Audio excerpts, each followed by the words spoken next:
Acute and emergency care is the athletic trainer's responsibility, as athletes are at risk of injuries and suffer medical emergencies during training and competition. All athletic programs should have a detailed emergency action plan, EAP, in place. Along with developing and rehearsing these plans, athletic trainers should make certain that all staff are trained in the procedures and able to implement them should an emergency occur.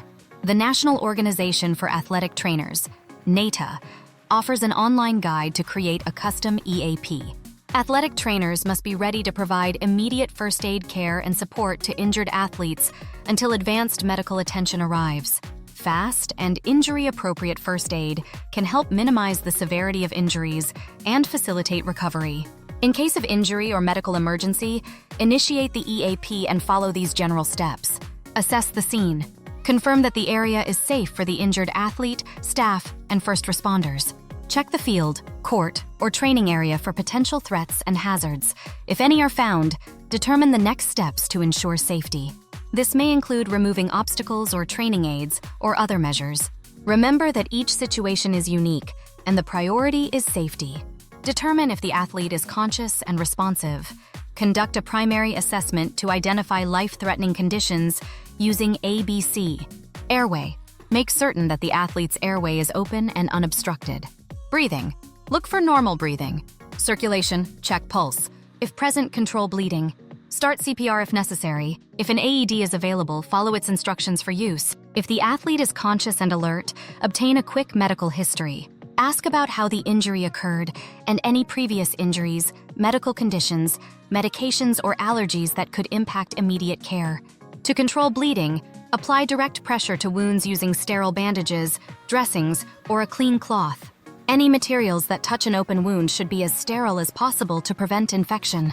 If the athletic trainer suspects a head, neck, or spinal injury, immobilize the athlete's head and neck to prevent additional injury.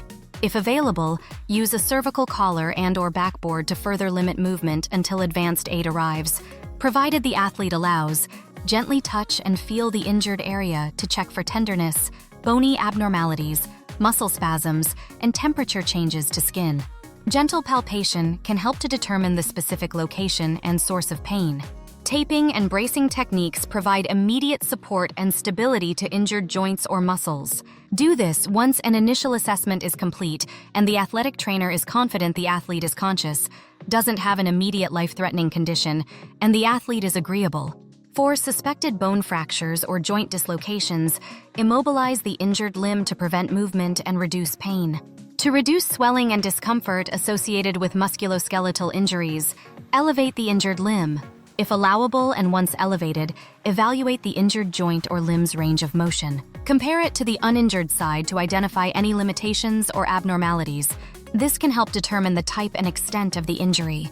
Apply ice directly to the injury to reduce inflammation.